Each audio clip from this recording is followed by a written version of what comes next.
The shadow, as Carl Jung described it, is the hidden self that lies beneath the surface of consciousness. It is the reservoir of all the qualities, emotions, and impulses that the ego refuses to acknowledge. Every time you say to yourself, "That is not me," or "I would never do that," you are, in some subtle way, pushing a part of yourself into the shadow. It holds everything that the conscious mind has exiled: anger, jealousy, fear, greed, but also passion, strength, creativity, and individuality. It is not a moral category, it is psychological reality. The shadow is simply the side of you that exists outside your preferred image of who you are. From childhood, we learn which behaviors are acceptable and which are not.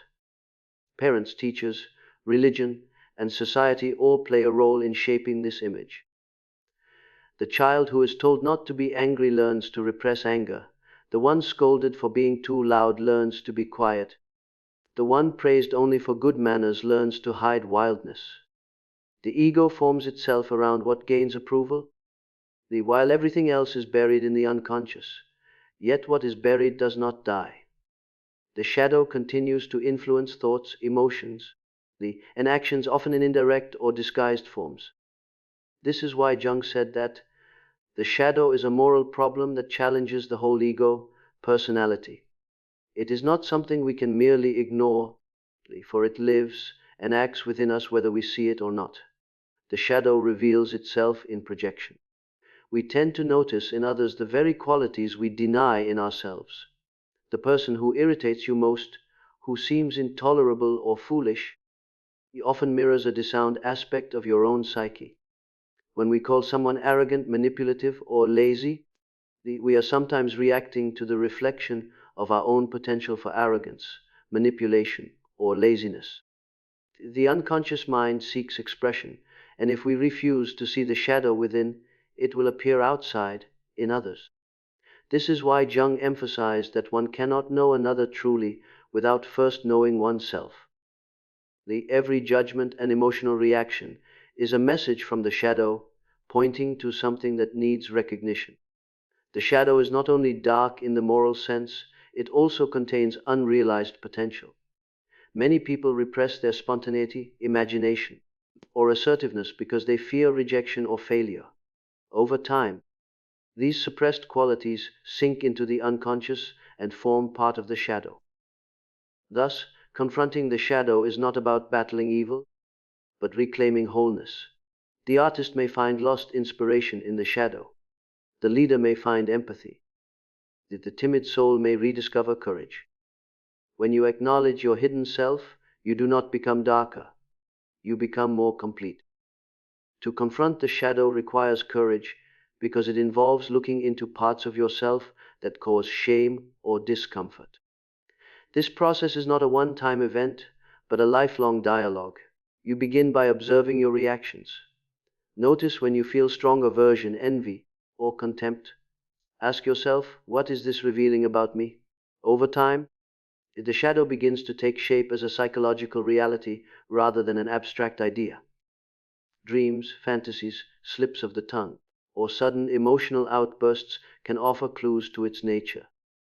Jung often encouraged his patients to work with dreams because the unconscious expresses itself symbolically, using images that bypass the defenses of the rational mind. Integration of the shadow means recognizing these hidden aspects and allowing them to participate in conscious life.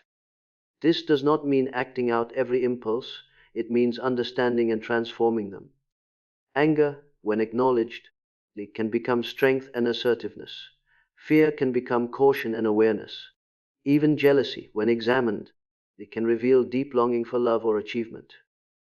The shadow's raw energy, once integrated, fuels creativity and vitality. Suppressed, it becomes destructive. Accepted, it becomes a source of growth. The encounter with the shadow also humbles the ego. It reminds us that we are not purely good, rational beings, but complex, contradictory ones. This humility opens the door to compassion, for oneself and for others. When you realize that the same darkness exists in everyone, judgment gives way to understanding. You begin to see human behavior not in terms of saints and sinners, but as a spectrum of light and shadow playing through every life. This insight softens rigidity and brings a deeper sense of connection. To know your shadow is to see yourself whole. It strips away illusion and reveals the totality of what you are capable of being. This confrontation can be unsettling because it dismantles the false security of the ego. Yet it is only through this descent that one can rise into genuine self-knowledge. The hidden self is not your enemy but your teacher. It carries the very qualities you need to become authentic, creative, and free. When you turn toward your shadow instead of running from it, you step into the mystery of your own depth, and in that depth, you begin to meet the truth of who you are. The human psyche is not a simple structure governed entirely by conscious will. Beneath the surface of awareness lies an immense underworld of repressed emotions, forgotten memories, and unacknowledged desires. This unseen realm is what Jung called the unconscious, and within it resides the shadow, the parts of the self we refuse to face. What many fail to realize is that the more one denies this hidden part, the more it gains influence. Repression does not destroy the shadow, it feeds it.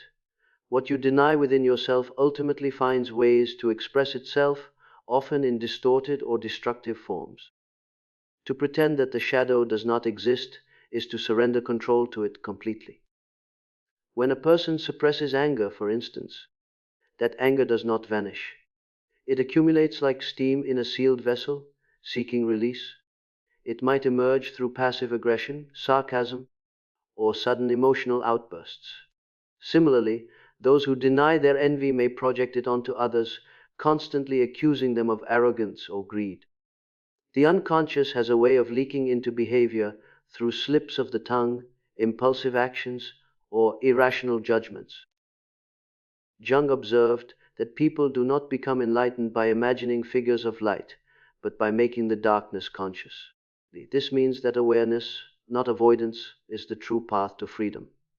Denial creates an internal split. The ego, seeking to preserve its image of goodness, pushes all unacceptable qualities into the unconscious. Yet the psyche strives for wholeness, and what is banished demands recognition. This inner conflict generates tension and neurotic symptoms. The shadow then begins to act independently, sabotaging relationships, careers, and personal happiness. One might repeatedly choose toxic partners, undermine their own success, or lash out at those they love, without understanding why. These self-defeating patterns are not accidents. They are messages from the denied self. The unconscious seeks to be heard, and when ignored, it speaks through suffering. The mechanism of projection is central to this process. Because the ego refuses to acknowledge its own darkness, it casts that darkness onto others.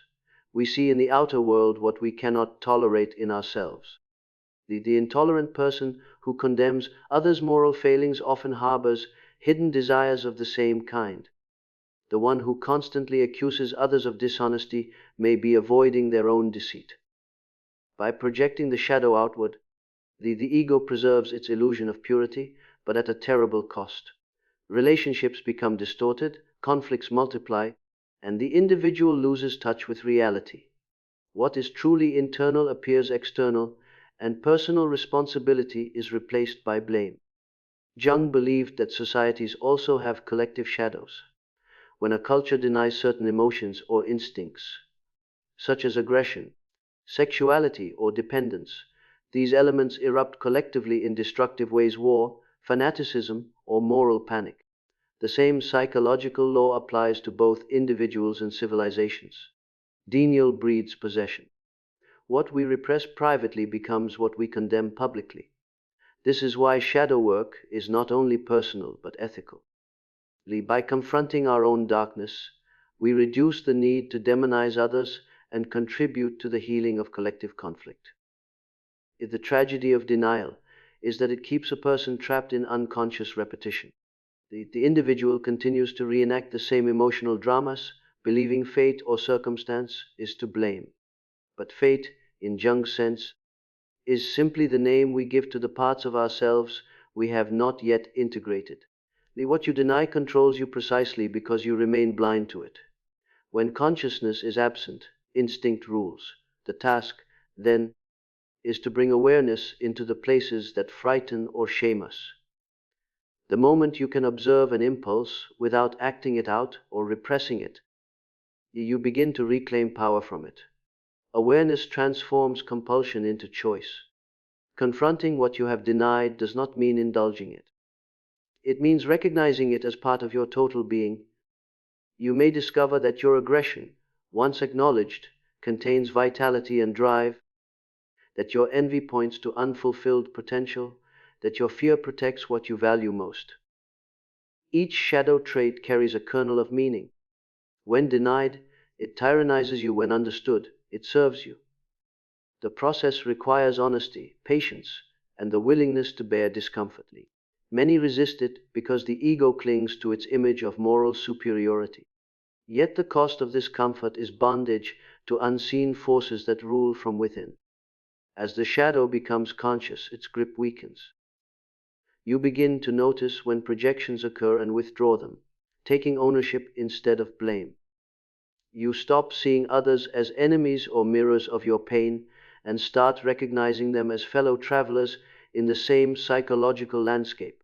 Gradually, the energy once wasted in repression becomes available for creativity, love, and growth.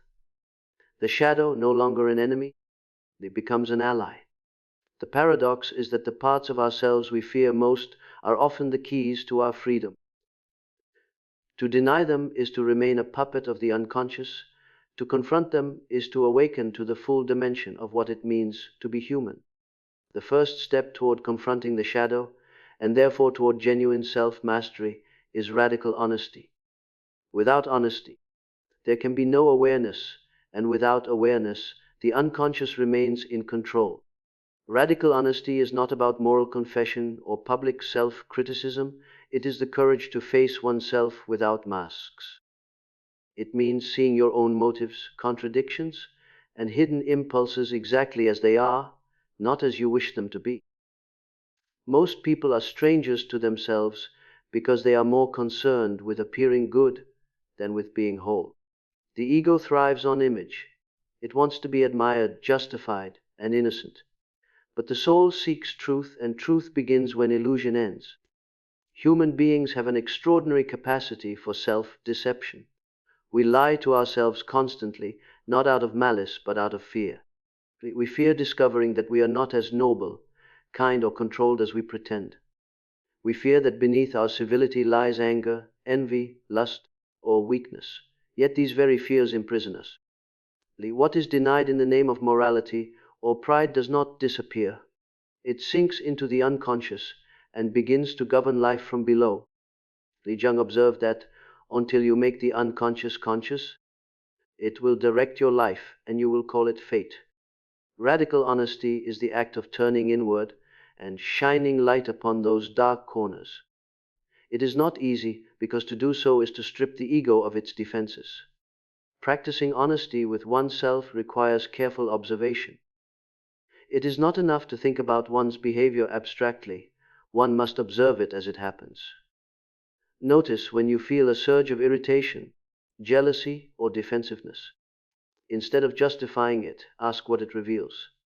When you speak kindly but secretly hope to be praised, admit the craving for approval. When you help someone out of guilt rather than love, acknowledge the motive without shame. Honesty does not condemn, it clarifies.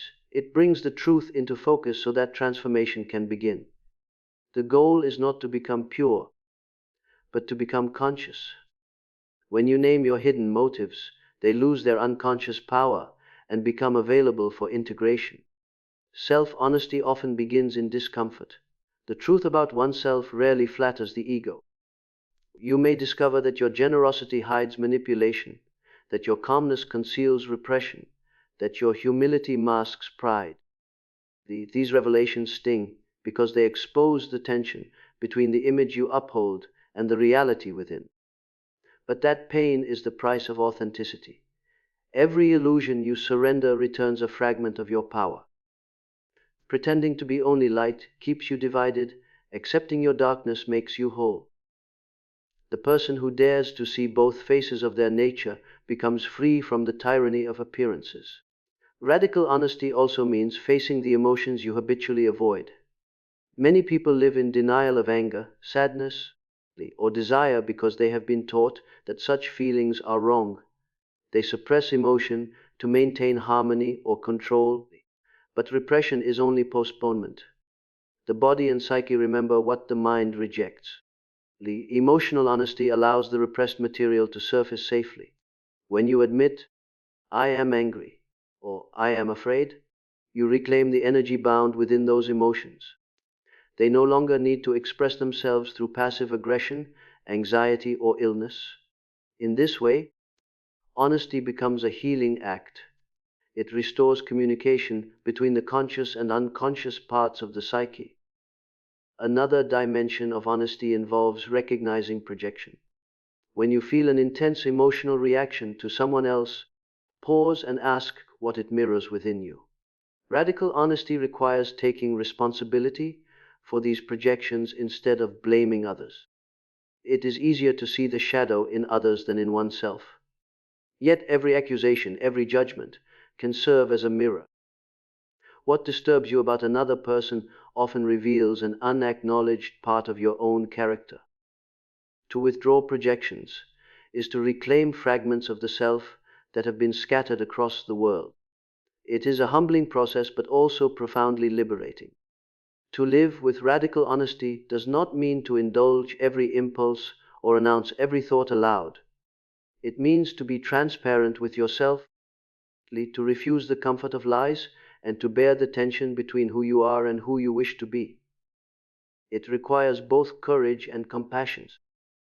Courage to face the shadow without denial, and compassion to accept what you find without judgment. Honesty must be tempered with empathy. Otherwise, it becomes cruelty toward oneself. Jung believed that only what is accepted can be transformed. The moment you stop defending the ego and allow truth to emerge, a quiet strength awakens within. You begin to see that honesty is not a punishment, but an initiation, a passage from ignorance to awareness. Through this ongoing practice, you develop an inner clarity that no external approval can replace. The self becomes transparent to itself. You see your darkness, but you are no longer owned by it. You recognize your contradictions, yet you can live with them consciously. This kind of honesty is not dramatic, it is steady and sober, like light filling a darkened room. It reveals everything as it is, nothing more, nothing less. And in that revelation, the process of integration begins, not through struggle but through understanding.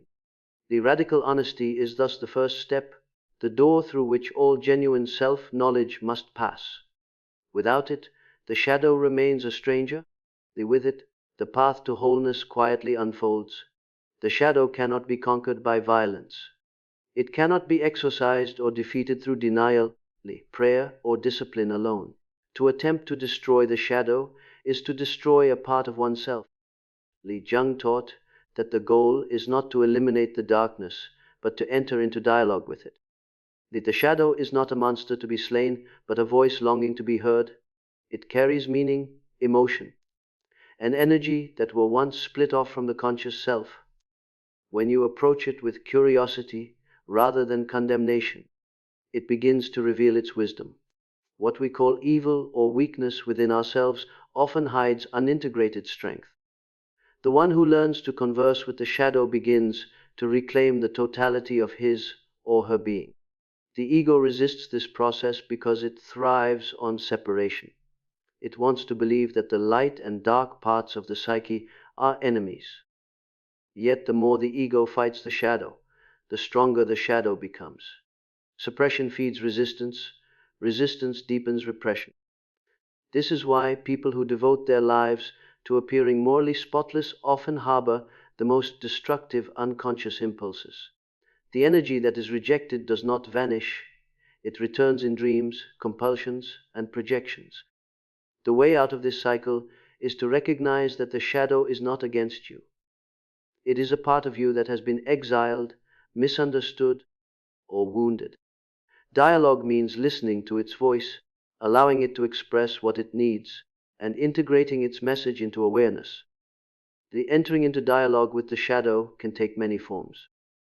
It may begin as simple self-reflection, writing down thoughts and emotions that feel uncomfortable, or noticing the images that arise in dreams. Jung encouraged a technique called active imagination, in which the individual allows the unconscious to speak symbolically, often through conversation or visualization. One might imagine meeting the shadow as a figure and asking what it wants, what it fears, what it has been protecting.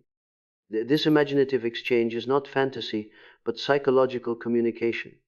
The unconscious speaks in symbols and feelings rather than logic, and through this dialogue, buried emotions find a path to consciousness.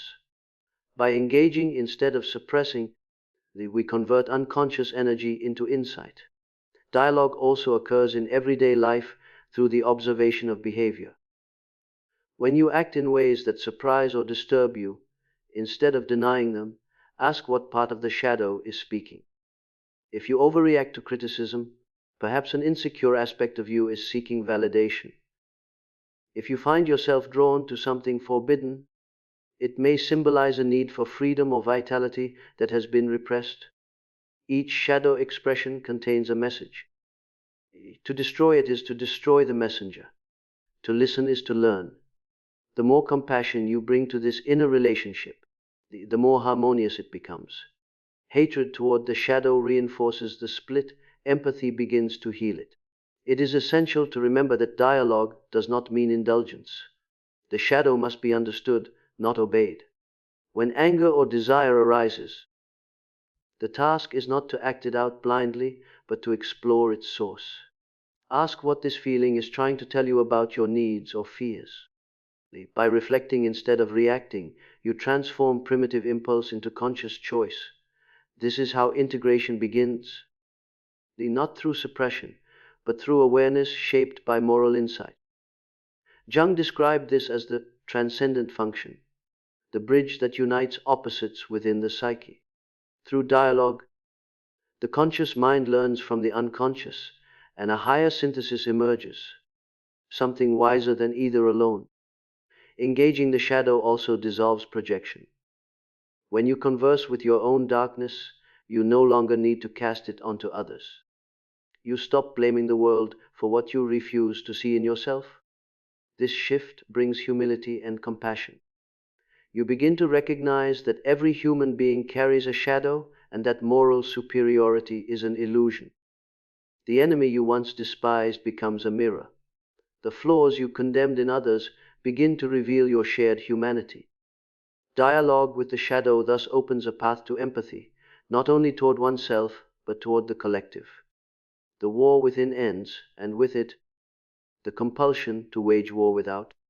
This inner dialogue is not a single event, but a lifelong relationship. The shadow evolves as the self evolves. Each new stage of growth brings new layers of unconscious material to the surface. The work is never finished because the psyche is alive, dynamic, and vast. But over time, the fear of the shadow diminishes. It becomes familiar, even sacred, a reminder of one's depth. To live in dialogue with your darkness is to live in wholeness. You cease to divide yourself into good and bad, pure and impure. You accept that light and shadow are twin aspects of the same soul, each illuminating the other. Through conversation, the fragments of your being are gathered into a living unity.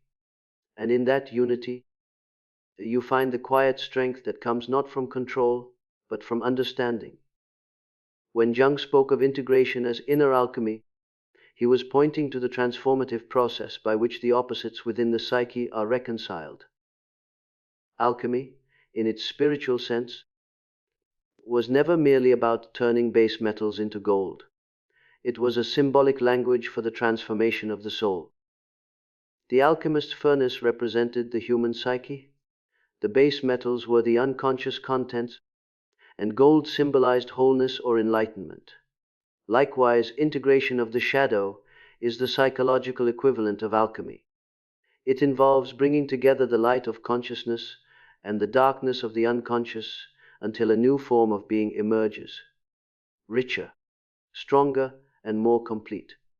This process does not occur through willpower or moral effort, but through awareness and acceptance. The shadow contains the rejected, forgotten, and unlived aspects of the self. When these are brought into consciousness, tension arises between what we know ourselves to be and what we discover ourselves to contain. That tension is the heat of the alchemical fire. It burns away illusions and forces the ego to expand its boundaries. At first, the meeting of opposites feels chaotic, even dangerous. The old certainties dissolve, and the personality seems to fracture. Yet this dissolution is necessary. Jung described it as the nigredo, the black stage of alchemy, a confrontation with darkness before renewal.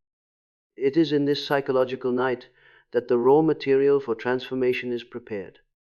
As awareness deepens, the contents of the shadow begin to take on symbolic meaning. What once appeared as mere negativity or evil reveals a hidden purpose. Anger, for example, may transform into courage, envy may become aspiration, fear may evolve into caution, and respect for limitation. The same energy that once fueled destructive impulses now becomes available for creation. This is the essence of alchemy. Nothing is lost, only transmuted. Every instinct, emotion, and desire can be elevated when understood and integrated. The psyche does not grow by eradicating its darker aspects, but by finding a higher form for their expression. Integration also means balancing opposites, conscious and unconscious, masculine and feminine, reason and instinct, order and chaos. Most psychological suffering arises from one-sidedness, when a person identifies only with one pole and represses the other. The rational person denies emotion, the emotional person rejects logic, the virtuous person suppresses instinct. Integration restores equilibrium by allowing each opposite its rightful place in the psyche. This is not compromise but synthesis. From the union of opposites arises what Jung called the self, the center and totality of the psyche, beyond the ego. The self is symbolized in dreams and myths as the divine child, the philosopher's stone, or the inner sun, the final gold of alchemy. It represents the realization that all aspects of the personality, light and dark, belong to a greater wholeness. This alchemical process demands patience, for it unfolds in stages. First comes confrontation, the recognition of the shadow. Then comes endurance, the willingness to hold the tension between opposites without collapsing into either. Finally, the transformation occurs spontaneously as new insight and balance emerge. The key is not control but openness. When you stop fighting your inner conflicts and instead allow them to interact, the psyche organizes itself around a new center. Something wiser than the ego begins to guide the process. This is why Jung considered the individuation journey both psychological and spiritual. It is the soul's natural drive toward wholeness, using the material of everyday life as its crucible. Inner alchemy also involves compassion. You cannot integrate what you hate. To accept the shadow does not mean condoning harmful behavior. It means recognizing the humanity beneath it. Every dark impulse carries a story of pain, fear, or unmet need. When you listen with understanding rather than judgment, those impulses soften and reveal their purpose. This attitude of compassion is what allows transformation to occur. The ego learns humility, and the shadow feels seen. Together, they give birth to a consciousness that is both grounded and transcendent. The fruits of integration appear subtly. Life feels more authentic, relationships become less reactive, and creativity flows more freely. The inner division that once drained energy begins to heal, releasing vitality that had been trapped in repression. You no longer feel compelled to prove goodness or suppress imperfection. Instead, you live from a deeper center, aware of both your light and your darkness, using each as a guide. The conflicts of the past become symbols rather than wounds, reminders of the process that shaped your wholeness. This is the philosopher's gold, not moral perfection, but conscious unity. In the end, the integration as inner alchemy is a lifelong practice, not a destination. The psyche is vast, and new layers of the shadow emerge with each stage of growth. But with every cycle of confrontation and reconciliation, the self becomes more refined, more luminous. The opposites no longer wage war, they dance together in creative tension. From this dance, a new consciousness is born, one that transcends the dualities of good and evil, pleasure and pain, success and failure. Through this inner alchemy, the ordinary life becomes sacred. The lead of suffering and confusion is transmuted into the gold of understanding, and the fragmented self becomes a unified whole, radiant in its humanity. Self-mastery, in the Jungian sense, is not about domination over the self but reconciliation with it. The modern mind often equates mastery with control, with the triumph of will over emotion or intellect over instinct. Yet such control, while it may bring temporary order, also breeds inner division. True mastery does not come from suppressing what is within you but from uniting it. It is the art of bringing all aspects of your being into conversation. Ego and shadow, reason and emotion, light and darkness, until they cease to war against one another. This reconciliation does not make one perfect, it makes one whole. The ego naturally seeks to rule. It believes that to be strong is to suppress weakness, to be moral is to deny temptation, to be disciplined is to silence desire. But the more the ego tries to dominate, the more it alienates the unconscious, which retaliates in the form of dreams, symptoms, and irrational moods. The person who tries hardest to control themselves often becomes the one most tormented by inner conflict. Jung saw this clearly. Repression is not mastery but fear disguised as virtue. The task, therefore, is not to conquer the self, but to listen to it, to allow every voice within to be heard and understood. Self-reconciliation begins with acknowledging the diversity of the psyche. Within every person lives a multitude of subpersonalities, each with its own needs and emotions. There is the part that longs for security, and the part that yearns for freedom. The one that wants to be loved, and the one that fears dependence, the inner child, the critic, the dreamer, the warrior. Most suffering arises when one of these parts dominates at the expense of others. The goal of individuation, Jung's term for the process of becoming whole, is to bring these inner figures into harmony around a unifying center, the self. This self is not the ego but the totality of the psyche, encompassing both conscious and unconscious dimensions. When reconciliation occurs, the conflict does not disappear, but it becomes creative rather than destructive. A person who has made peace with their shadow can channel anger into assertiveness, passion into purpose, and doubt into curiosity. The energies that once tore them apart now work together. They no longer oscillate between extremes of virtue and vice, confidence and shame. Instead, they live from a deeper equilibrium. This state is not static but fluid, sustained through awareness. One continually adjusts, listens, and integrates, like a conductor guiding an orchestra where each instrument has its place. Such reconciliation also transforms one's relationship to morality. The moral ideals are no longer imposed from outside, but arise from an inner sense of balance. When you have faced your own capacity for error, cruelty, and deceit, you develop humility and compassion. You cease judging others harshly because you have seen the same tendencies in yourself. This understanding gives birth to genuine ethics, one that grows from consciousness, not conformity. Jung often said that the individual who knows their shadow becomes a moral force, for they no longer act blindly. They act from awareness, not projection. Self-mastery through reconciliation also frees energy that was once bound in inner tension. The struggle to appear good or strong consumes enormous vitality. When that struggle ceases, life gains flow. You move more easily between opposites, between thinking and feeling, action and rest, solitude and relationship. This flexibility is a sign of psychological maturity. You become less rigid, less controlled by circumstance. more responsive to the unfolding of life. Decisions arise not from fear or habit, but from alignment with your deeper nature. Such a person appears calm, not because they have no storms within, but because they have learned to sail upon them. The journey toward reconciliation demands honesty and patience. One must be willing to see the contradictions of the self without despair. It is not an easy path, for the ego resists surrender. Yet each moment of acceptance loosens the chains of inner opposition. Over time, the many voices within begin to harmonize, forming a kind of inner democracy guided by wisdom rather than by tyranny.